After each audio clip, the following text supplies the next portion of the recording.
é que essa transformação nas formas de se produzir e, portanto, no modo como o trabalhador entra no processo, ela também envolveu uma outra percepção do tempo, né, que aponta no sentido da modernidade. A modernidade pode ser caracterizada, dentre mil características, como dotada de uma noção abstrata do tempo, ou tempo entendido como uma grandeza escalar que está fora do que? Dos fenômenos. O que não era o caso.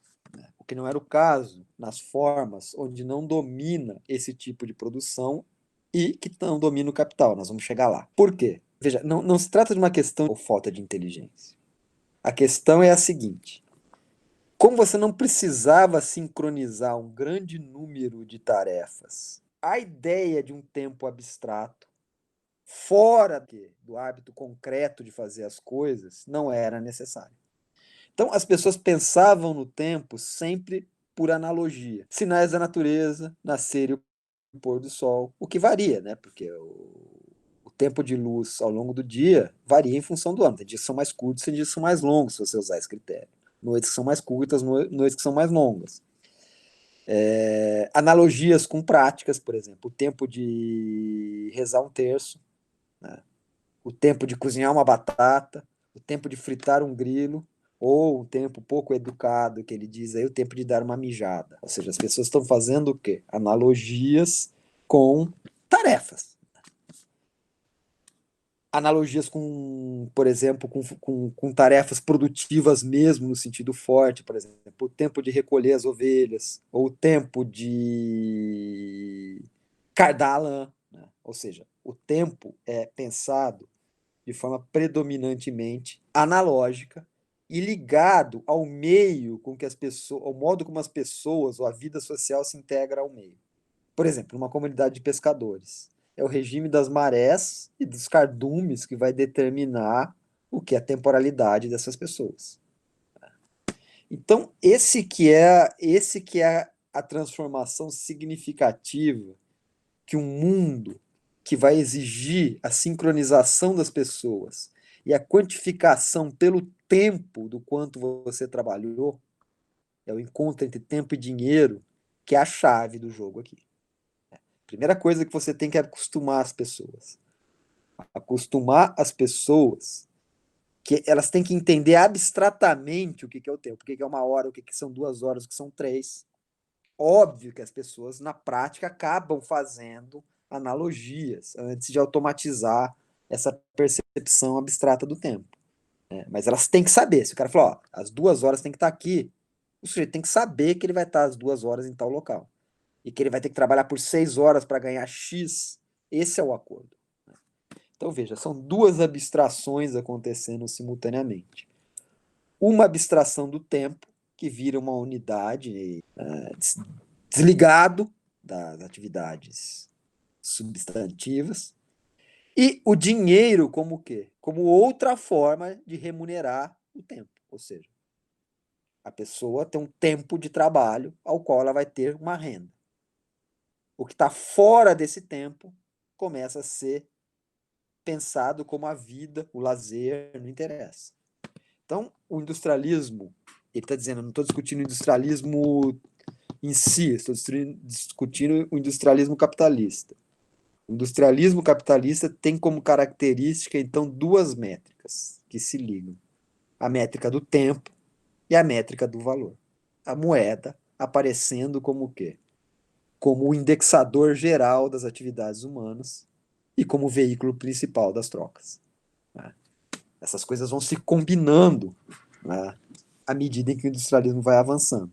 E isso vai quebrando um pouco a forma usual de se pensar, que era trabalhar por tarefas, geralmente, e períodos onde a intensidade do trabalho flutuava muito. A vida agrária ela é marcada por quê? Por fases de trabalho intenso durante um dia só, né, também. Fases de trabalho muito intensa, períodos de descanso forçado, quando você está esperando alguma coisa, quando você está esperando alguma coisa acontecer para você continuar a trabalhar, não é? E depois períodos intensos de novo, você para um pouquinho, conversa, volta a trabalhar.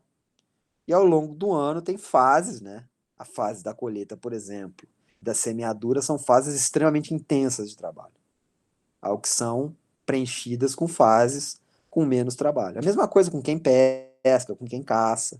Ou seja, você não tem aquela ideia da jornada de trabalho como uma quantidade fixa de tempo e que o cara vai controlar seu esforço e sua atenção dentro daquelas horas, porque aquelas horas são do seu empregador, não são suas. As horas suas são aquelas que você saiu da fábrica. Internalizarem esses hábitos, essa forma de ver o mundo, levou muito tempo. Não é só arrancar o cara dos meios de produção. É também fazer com que ele aprenda a reagir a essa rotina e essa forma de viver a vida. Óbvio que existe uma dimensão de aceitação da ordem quando o trabalhador passa a lutar por uma maior jornada de perdão, passa a lutar por uma remuneração maior sobre a jornada de trabalho, para melhoria nas condições do trabalho.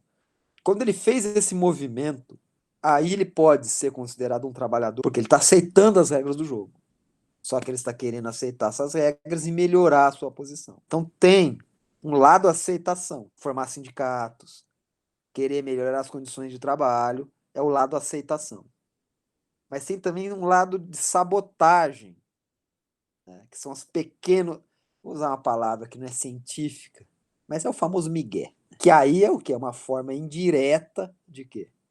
De você fugir, né, dessas compulsões. Então, o que o Thompson está preocupado? Essa dimensão aceitação das regras, subversão das regras. Ou melhor, como é que o trabalhador vai lutar dentro de um sistema que está estabelecido e regido pelo capital? É isso que ele está querendo enfatizar. Ao lado das transformações nas formas de percepção. Por exemplo, veja, o ponto é que as coisas vão se aglutinando e apontam numa mesma direção. Já vinha uma pressão moral, religiosa, de que o tempo não pode ser desperdiçado. Como que começou a ser mais ou menos o argumento? A vida que você tem nesse mundo, o mundo finito, é muito curta. Muito curta. E como você viver essa vida vai refletir o que vai acontecer com você em toda a eternidade. Então, se você passa nessa vida vadiando, atrás dos prazeres da carne, se desviando do caminho reto, esses pequenos prazeres aqui vão te custar muito no plano do infinito. Então veja, a moral vinha insistindo que você não pode o quê? Esbanjar tempo. Porque quando você esbanja tempo, na verdade você está comprometendo a possibilidade de quê? Da salvação. Então a ideia de que o tempo tem que ser valorizado aparecia em termos morais. Quando começou a ficar claro para todo mundo que o que ela estava vendendo era principalmente o seu tempo, já que a habilidade, na maior parte dos casos, estava na máquina, a conexão ficou direta. Tempo é dinheiro. Time is money, né? A coisa clássica. Tempo é dinheiro. O tempo que você está trabalhando para o patrão é o tempo que você está recebendo, o tempo é dele. Saiu de lá, o tempo é seu. E aí vinha a segunda dimensão da moral. O que, que a pessoa vai fazer durante o seu lazer é importante. Porque ela tem a ver com o quê? Com a possibilidade de ela continuar sendo remunerada no período que ela está trabalhando. Por conta dessa mudança na percepção e nessa mudança nas formas de dominação, começou a se criar um fetiche sobre o relógio. O relógio começou a ser um instrumento cada vez mais significativo e a precisão do relógio começou a ser decisiva. No primeiro momento, né, os relógios tinham só o ponteiro das horas. Era super comum ter só o ponteiro das horas. Porque para quê? Você tinha que ter uma noção muito aproximada, né, do tempo. À medida que o tempo vai sendo mais demandado como processo de valorização e de sincronização das tarefas, os minutos vão sendo importantes. Até você chegar hoje, onde os segundos às vezes são decisivos. Fórmula 1, natação, essas coisas, um segundo é uma eternidade. A tendência é uma homogeneização da jornada de trabalho, do ponto de vista dos esforços, e uma clara separação entre o tempo do trabalho e o tempo do lazer.